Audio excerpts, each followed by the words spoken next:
If you want to get flexible, you need to stretch. But that doesn't just mean sitting mindlessly in a position.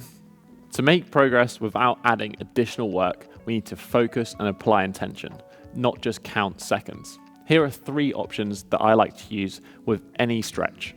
A stretch isn't just a passive position, it's a contraction.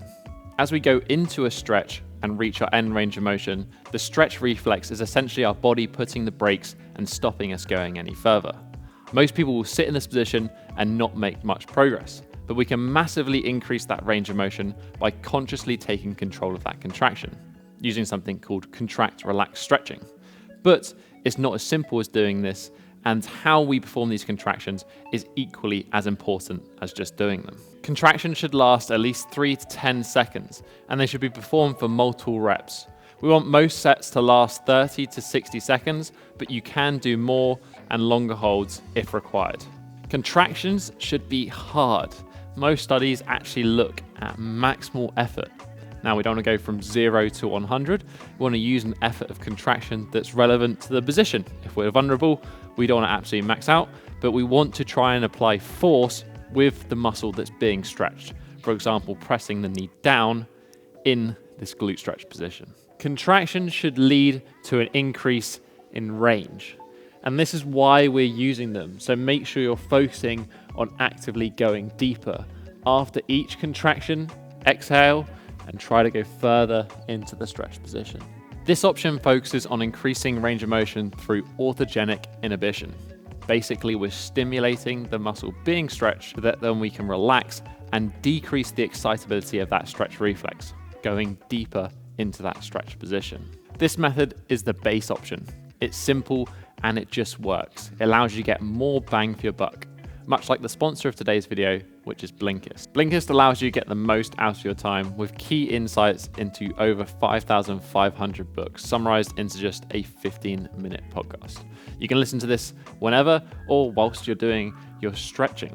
I actually like to use it as a way to understand a book in a very short period of time, where I want to invest more time into fully reading and understanding those ideas. I'm currently listening to The New Creative Act by Rick Rubin, truly a great in the industry who distills a lifetime of experience and wisdom into opening yourself up and creating more. In 2023, I want to create more and I want to create better things. Blinkist is helping me do this. As a Blinkist premium member, you can also use Blinkist Connect to share this experience with a friend. That's 2 memberships for the price of 1, and you can listen and discuss those ideas together. You can get 25% off your Blinkist premium membership, and you can also access a 7-day free trial using the link in the description.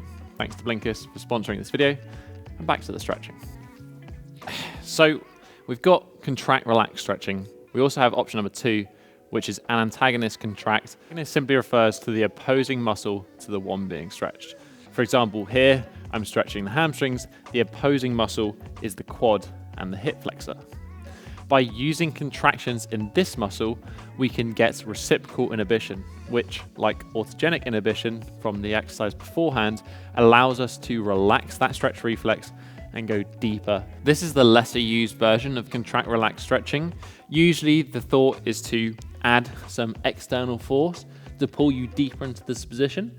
But actually, with this antagonistic contraction, I can use my own strength to reach and go further into a range of motion. We can perform this in exactly the same way as before. Multiple efforts of 3 to 10 seconds, and these should be hard, close to maximum effort, and we should be going deeper after each rep. You can perform this on pretty much any stretch. Just think about using that shortening side of the joint to pull you deeper into the position. Finally, for option 3, let's put both together. Let's use contract, relax, and antagonist contract to create contract, relax, antagonist contract, or CRAC stretching, which is gonna basically maximize out these contractions and their effect on your brain and muscle connection for getting more flexible. I'm gonna explain this one with an example. So first we perform the contract relax of the muscle being stretched. So here I'm gonna lift my knees up into my hands, into these kettlebells, 3 to 10 second effort of contraction. The first bit, and then relax, go a little bit deeper, and then we perform the antagonist contraction. I'm gonna squeeze my glutes, I'm gonna try and pull my knees down using my own strength to go deeper into the stretch. And again, 3 to 10 seconds isometric, and then exhale and relax deeper. Do this for multiple reps, and every stretch you do will access more range of motion. A lot of these stretches have been more static in nature, but we can also apply them to more active positions, such as the long lunge. When I'm in this active position, I can still perform the contract relax. I can try to press my foot into the ground, use the hip flexor, use the quad, and again, relax and go deeper. I can also use the antagonist contraction, squeezing the glute, squeezing the hamstrings to drive my hips further forward into the stretch. Hold, and again, go deeper. This can be applied to every position and every stretch to maximize your flexibility.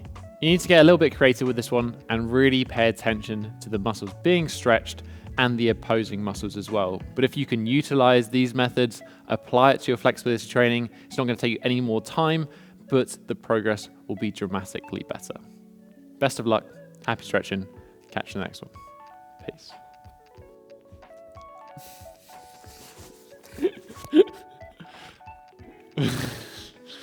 Whoa, we've got our outro, haven't we?